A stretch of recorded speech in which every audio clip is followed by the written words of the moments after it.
Good evening, January 12th. It is 8:20. Looking at myself on this 8:20. This is going to be tip 2 of the Just on the Brink of Success 10, 10, and 10. Once again, my name is Marcus Cage, coming to you live, fresh out of the job, out of the assignment. Definitely was a grateful day. Learned a lot, experienced a lot. But it's always great to be able to come home and relax and share with you the second tip on our journey of the 10 tips, jobs 10 tips on how to receive a promotion. So as a quick recap, yesterday we covered about that the time is now, that procrastination is an enemy of your purpose and destiny. There's no need to procrastinate when the time for you to advance forward in your life is now. I also touched upon that every job and career situation is different. Also, and that it would be unwise for me to give you 10 easy steps. And I shared yesterday that I was a marketing employed by the copywriters to draw traffic to their websites, which is very true. And one of the main foundational things that we shared, which was I can consider as a tip, was getting versus receiving and the mentality that's attached to those two things. We talked about receiving a promotion is a little bit different than getting, because when you receive, you reposition your heart and mind, which allows you to see opportunities that wasn't there before when you were in the process of trying to get. When we're in the process of getting, we understand that we have to get wisdom with all our understanding. And wisdom says that it's not necessarily me going out to get something. It's me being sent to a place and being able to realize that I'm a part of a resource center at my particular job location or respective workplace, which allows me to see opportunities. So once I understand the receiving is a reposition of my heart and my mind, then I'll be able to reap the benefits and rewards of that type of mentality.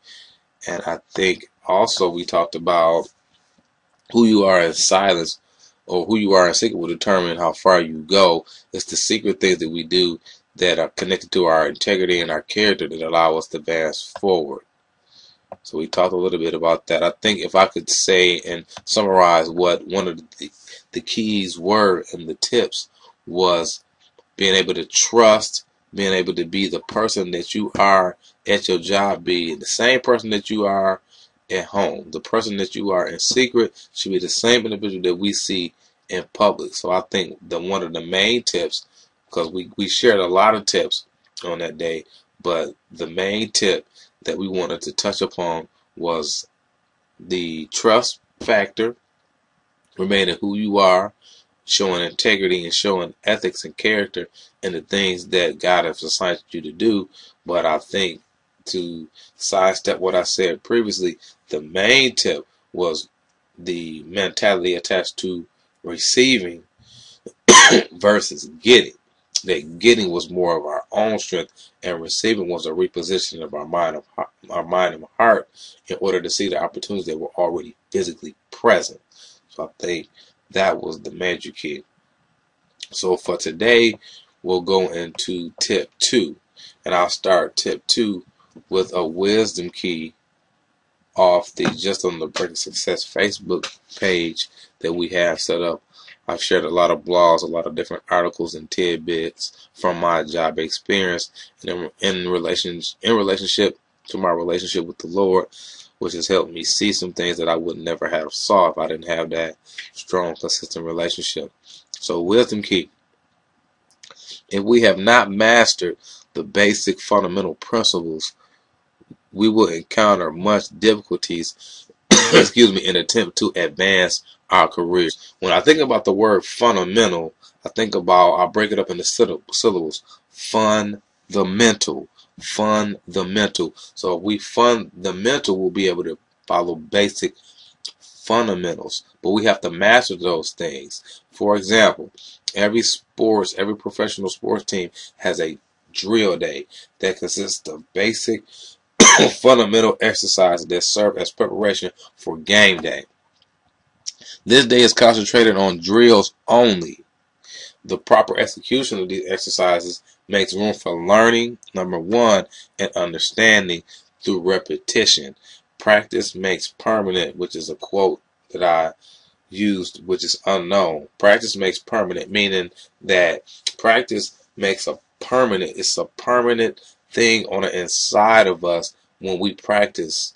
We can practice the right way and we can practice the wrong way. So if I was to add a tidbit to this tip, I would say that when you come into your place of employment, or if you're a person like myself that's a trainer, it's important to teach and train people the right way the first time and allow them to build a habit of repetition based off you teaching them the right way.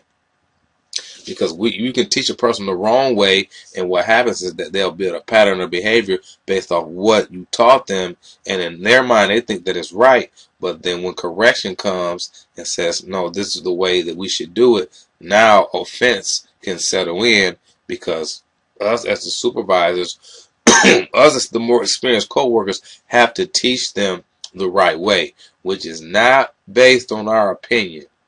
The right way to do something is not based on my opinion. The right way to do something and execute is based on the policies, the procedures, the expectations, the norms, and the culture that's already set in that organization. I never try to come in and change the culture of an organization, because the organization was an exception before I was there and will be existing before I was there and will be existing when I decide to leave. So when I say I am speaking upon we, but I'm using that example, it's not our place to come and try to change the culture. It's our place to try to come and adapt and to add value to the culture without taking away the blueprint in which the culture was built. So moving forward, we have, 3 minutes. If we are to advance through the career and preparation planning department, we must master the basics. This is accomplished by going through the process of basic training. That's why the new employee orientation piece for us going into new job settings is very important, because it allows us to know the culture and what's expected of us and the rules. There have been several individuals that have gone before us and trailblazed a path for us to follow. Our responsibility is to remain in line and sync with the foundational principles that have already been established. So when I come into a new organization, whether I'm a new employee, whether it's a client that I'm servicing, it's not my responsibility to come and try to change things. My responsibility is to come in and identify problems and be a solution in that workplace and add value to the value that's already there. So the fundamental number one, which is key, which is some people try to surpass, is to follow the rules. This is a simplistic principle, a simplistic tip, in addition to the tip that was given before. So really, we've shared about 3, 4, or 5 tips, but we're just going to condense it and say this is one tip, and this is tip 2. Fundamental number 1, repeat, follow the rules. And this is key. And this is also something that I shared with my students today in class, that a rule is not necessarily something that you cannot do. Some people have rules misunderstood. When we give you rules, you feel as though we're taking things away from you. So when rules come to us, we hold on stronger to our belief system. Excuse me for that going out. We hold on stronger to our belief system, which makes it harder for us to receive. So a rule is not necessarily something that you cannot do. Rules are things that you can do and follow in the confines of protection. So when we step outside of the confines of protection, this is called separation. So this is why some people get fired, some people are let go, because the rules have changed in that particular organization and they haven't adapted to the change, or either the rules remained the same and they weren't able to comply because they had their own agenda. So this is key. Rules don't take away. Rules are actually a hedge of protection around us that keep us safe and secure within the confines of an organization. When we begin to step outside the rules, this is called separation. You never got fired from a job, or the job never fired you. It was some actions, it was some behaviors, and it was some things that we sold that separated us. We had already separated in our heart first. Then we probably separated in our mind.